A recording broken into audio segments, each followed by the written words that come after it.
Millions of Americans are going to leave urban and suburban areas in the next year to head out to the rural countryside to buy some land, start a homestead, grow their own food, or just get out of cities because the cost of living is too high. So in this video, I think who better to discuss this topic but me, someone who grew up in a village. I grew up on my own version of a small farm. We had horses, ducks, chickens. Then I went to live in New York City for almost a decade.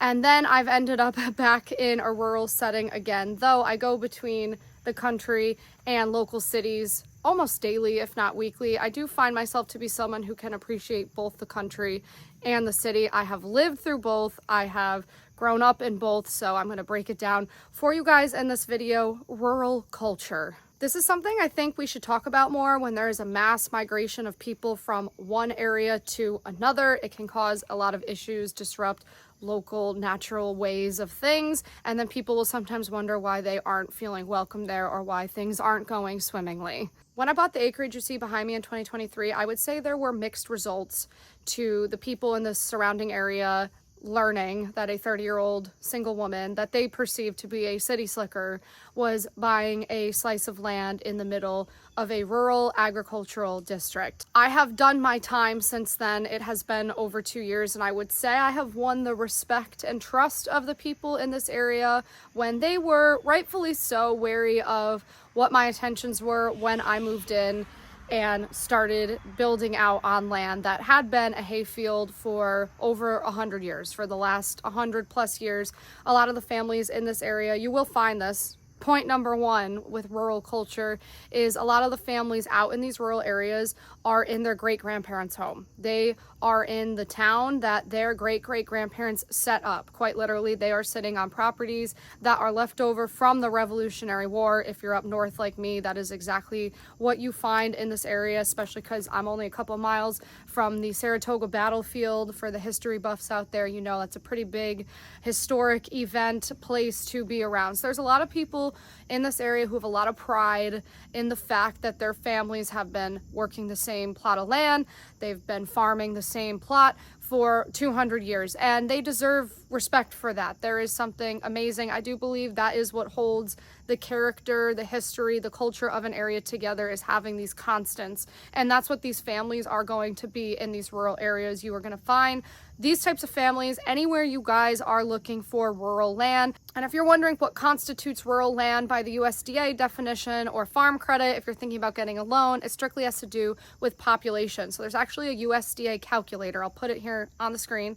If you put in an address of land that you're considering buying, it will let you know if it is zoned as rural agricultural or not. And this is important when it comes to getting loans from a place like Farm Credit East, which is where I got the land you see behind me. And I can link to videos below where I go more in depth as to how I got the loan with no prior farming experience and how you guys can absolutely do the same, or through the USDA.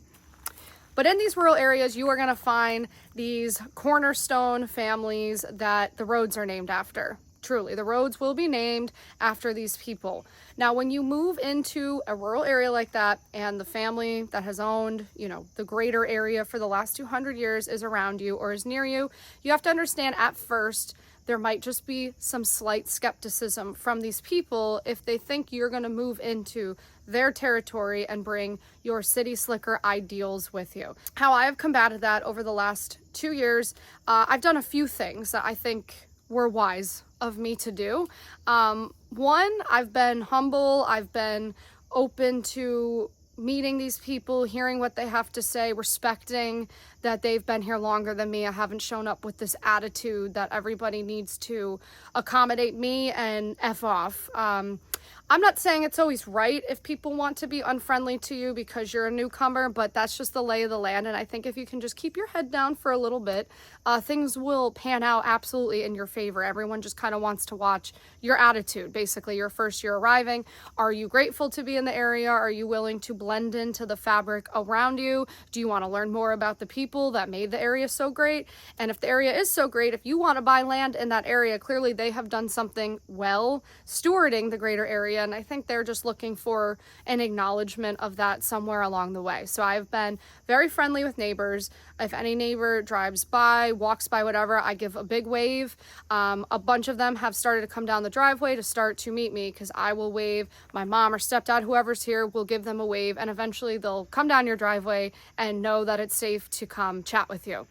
Out in the country in America, we do practice the Second Amendment. That is a known thing, and that can sometimes make going onto property you're unfamiliar with a dangerous thing to do. It shouldn't. Of course, there's a small percentage of every group that ruins it for people. Being understanding of that, if you're going to move to the country, it's probably not a great idea to just immediately run across your property line, straight across your neighbor's property, to just immediately knock on their door if you're brand new to the area and you've never met these people before.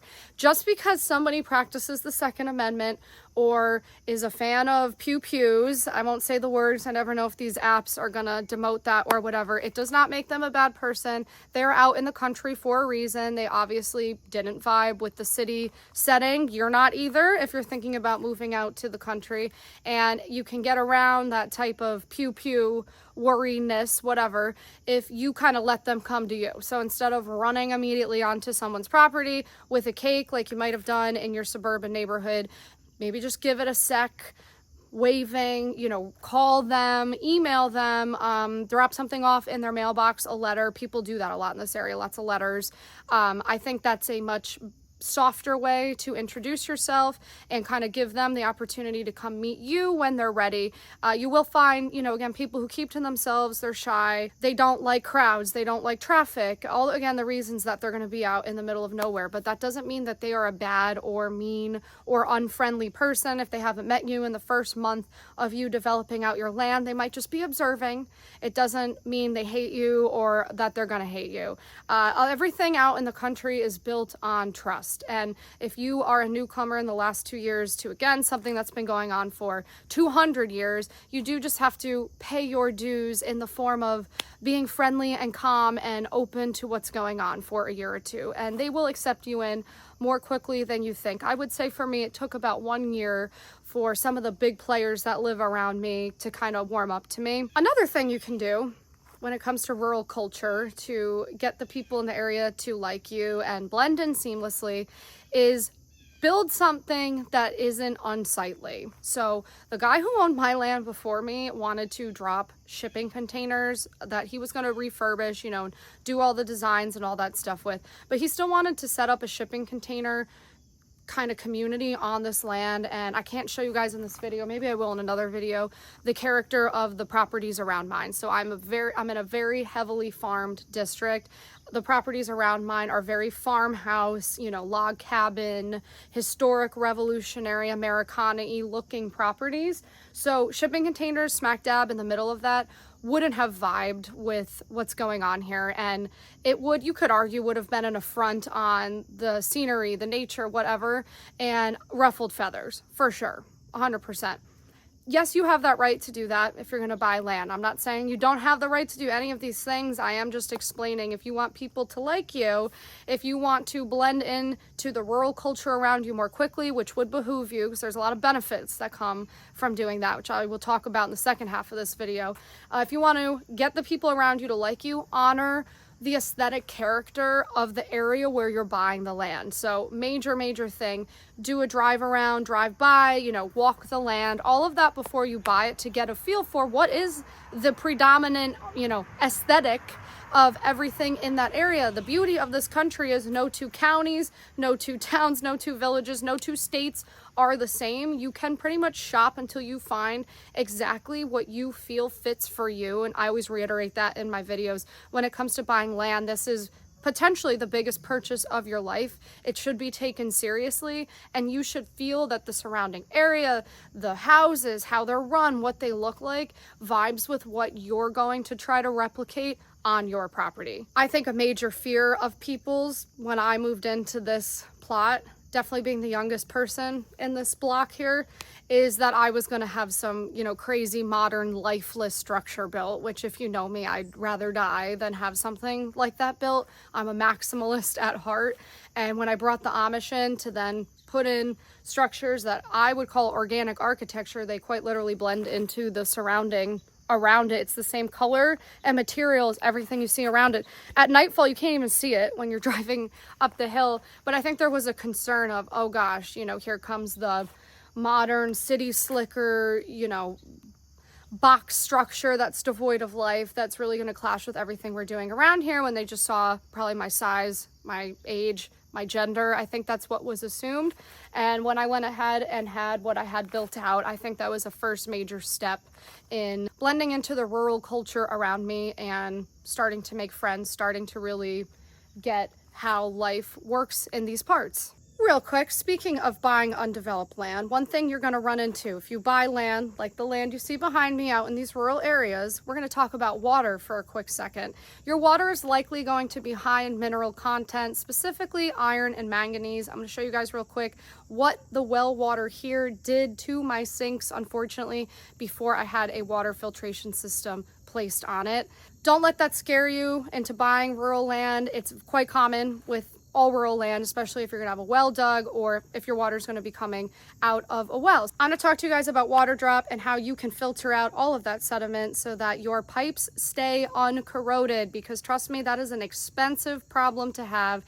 I almost had it and I don't want that to happen to you guys. As you guys can see, my natural water here that comes out of my well is very high in iron and manganese, which is normal in rural areas. So in the beginning of having this barn built, once it was completed a little over a year ago, I did not have a water filtration system on it yet. And this is just some of the residue and corroding that it caused both here and in the bathroom, which is obviously not the prettiest looking thing in the world. And it also can lead to corrosion of your piping inside the wall, which is a much bigger and more expensive problem.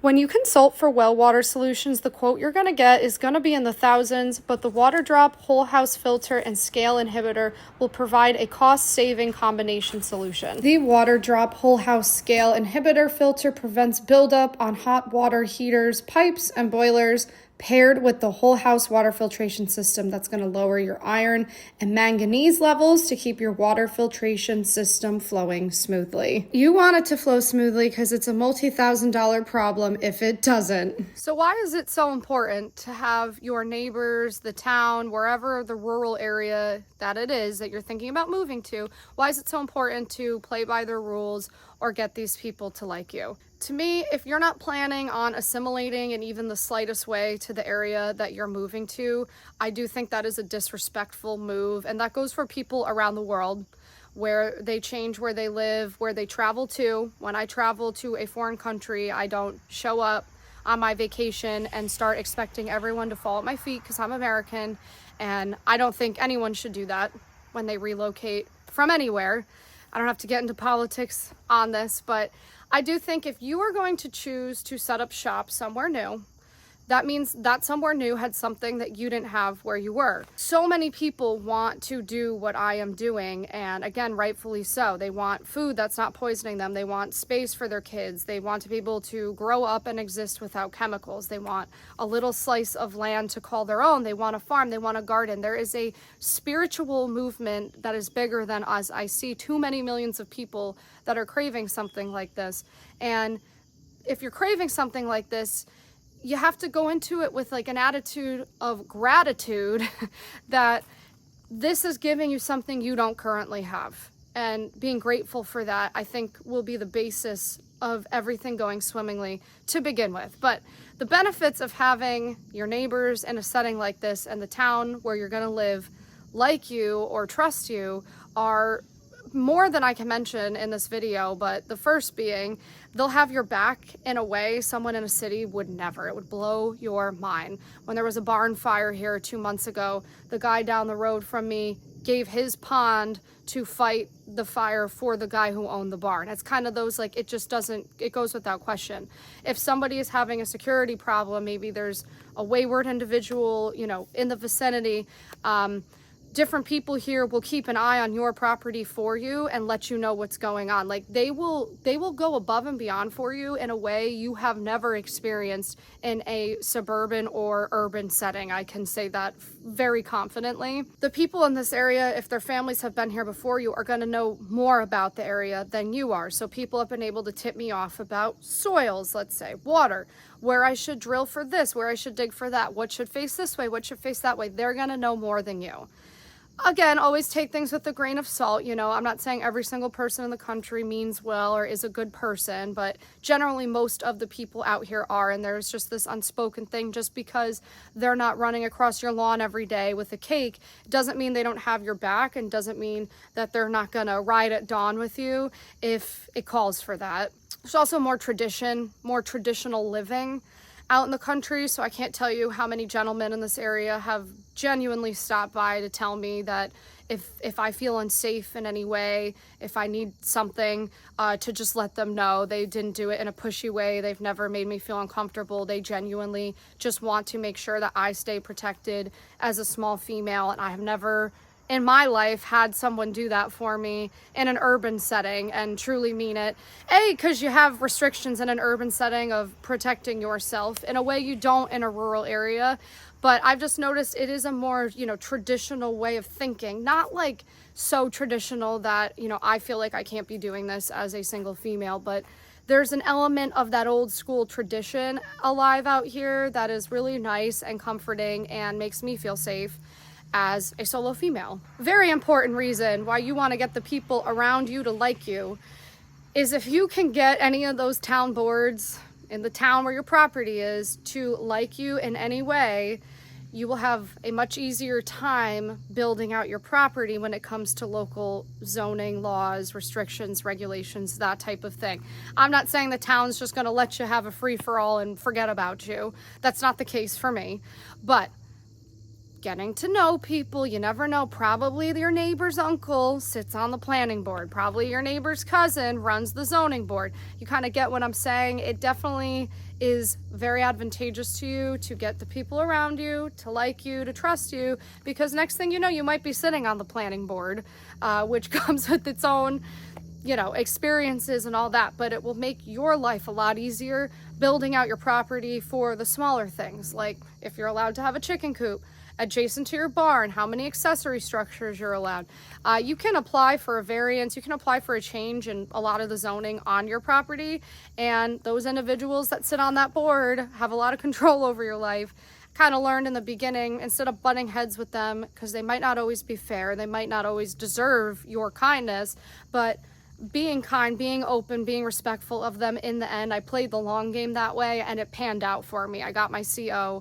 I get along with everyone now, even the people I didn't get along with in the beginning. It makes me feel accepted, you know, loved, whatever. It makes me feel like a true member of the village where this farm resides. And I'm happy that I played the long game that way. It's just not worth it to have personal problems with these people, because in a small town, which is what you're going to find with rural land, in a small town, just a couple people can ruin your life if they want to. It behooves you to get along with these people, even if they don't deserve it. Okay, I went through some BS. Like, even if some of these people are moody, are rude, are on a power trip, they might be on all of those things. But if you kind of just bend the knee gently, just keep reiterating how appreciative you are to be in that area, it will eventually pan out for you, and you may end up becoming friends with the very people that were making your life a living hell. I think that actually sums up rural character the most. Last thing I want to say, I feel like people get this crazy idea that if you're in the country, you're going to be around these cowboys who will hate you. You know, if your skin doesn't look like mine, or if your hair doesn't look like mine. That is just couldn't be farther from the truth. I find these people out here, they just want to keep to themselves. They are much more tolerant than you think. If you embrace the rural way of life, if you respect the rural integrity and culture of that area, chances are they're not really going to give a crap what you look like. That's been my experience. I am in upstate New York. I know it's a blue state, but upstate New York is actually quite red. Lots of red folk in this area. And if you're thinking, oh, you know, all those red people are going to shoot me, they're going to whatever. No, they're not. No, they're not. They just want their guns and some peace and quiet, and for people to stop telling them how to live their life. And if you can do all of that for them and with them, they're going to like you and they're not going to kill you. I promise. But again, that comes from not having an attitude and showing up, you know, expecting that the village better be, you know, just like Manhattan, just where you came from. You know, where's the oat milk lattes? Just sit down, partner. Or you can open the cafe that sells the oat milk lattes, because all of these villages could benefit from some, you know, city types of businesses opening on their main street. My only beef is with the architecture. If you're going to build a new building in a village, please honor the architectural character of that village. We do not need any more hideous modern architecture or structures added to our historic villages and towns in this country. Please replicate the aesthetic of the architecture in that town. Just do it for me. If someone says, why are you doing that? Say, I'm doing it for Alex on YouTube. She begged that I would do this. Also, happy autumnal equinox. This officially marks the time of year that the monarch butterflies are going to start heading back to Mexico. I saw a bunch in my zinnia patches yesterday. I think I'll see a few more. They'll probably stop over coming down from Canada and Maine. Here, I've noticed I truly have a way station. It's been really amazing to be able to witness. I'll make shorter videos about that for you guys. Unless you want me to make longer videos about it, then let me know. That can be arranged too. I have so much more content coming your way. We are living through the largest wealth transfer of our lifetimes in the form of land, in farmland. $24 trillion worth of farmland is now changing hands over the next 19 years. And the powers that be know it, Wall Street knows it, foreign countries know it, investors and developers know it. I would much rather you guys buy this land. Even if it's just an acre, you'd be surprised how little land you need to live out your homesteading dreams. Be back soon. Bye.